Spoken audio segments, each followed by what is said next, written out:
Lions are undeniably some of the most majestic and beautiful creatures on Earth, but they are not suited to be kept as pets.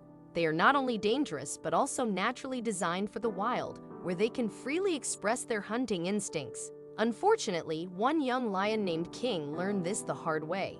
In October 2017, authorities discovered King, a one-year-old lion, living in an apartment in Paris, France, under abusive and cramped conditions.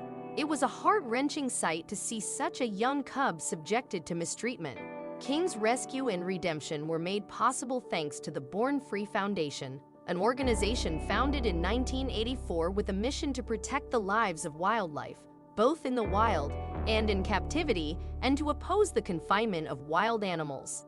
After being rescued from the Paris apartment, King was transported to Natuurhulpcentrum in neighboring Belgium. This specialized rescue center focuses on rehabilitating sick and injured wild animals. Although King initially struggled with the transition due to his early captivity, he underwent 9 months of rehabilitation that led to a remarkable transformation in his demeanor and physical condition. Born Free Foundation had a grander plan for King. They'd arranged for him to be relocated from Belgium to the Shamwari Game Reserve in South Africa, a massive 25,000-hectare sanctuary teeming with diverse wildlife. The effort to secure King's future was successful, and in July 2018, he embarked on a new chapter in South Africa. His arrival was greeted with enthusiasm by the Born Free Foundation and a dedicated team of professionals who aim to ensure a smooth transition for the young lion.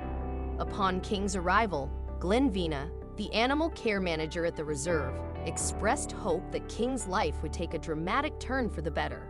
Video footage captured the moment King touched down in South Africa, with Vina sharing the lion's excitement for his new home. Safely transported in a large crate, King's journey continued as the crate was carefully offloaded from the plane, placed on a conveyor belt, and then into a waiting truck. While the initial stages of King's relocation had gone smoothly, the true test lay ahead. Adapting to a new environment is never certain, especially for an animal that has experienced significant trauma. Nevertheless, everyone involved in King's journey remained hopeful that their efforts would not be in vain. As the team carried King's crate toward the enclosure at the reserve, the anticipation grew. From a cramped apartment in Paris to a rescue center in Belgium and now a vast reserve in South Africa, King had endured a remarkable journey of transformation and resilience.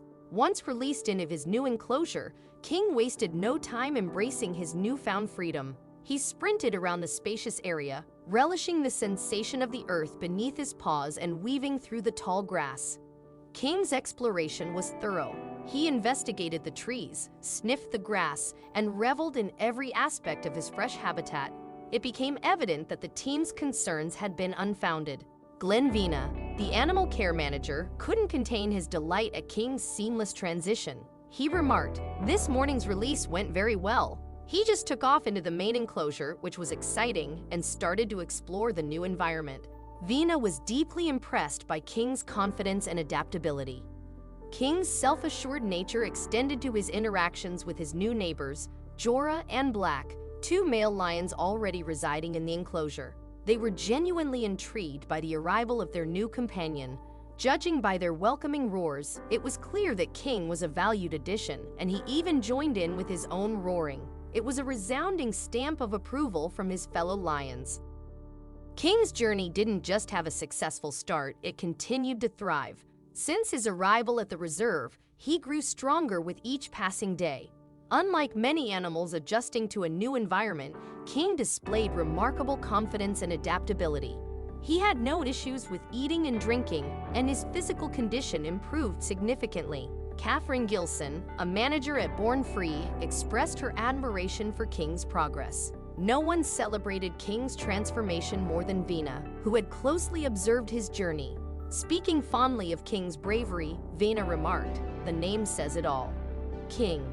A brave lion he is because he came right up to the fence, started looking at the neighbors, and I think that's very brave of him."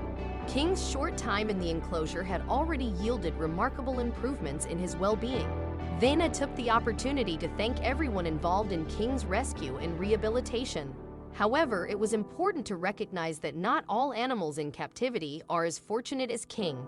All too often, captive animals endure mistreatment. Organizations like the Born Free Foundation strive to combat cruelty in zoos and circuses, shedding light on the inadequate living conditions and prioritization of visitor experience over animal welfare.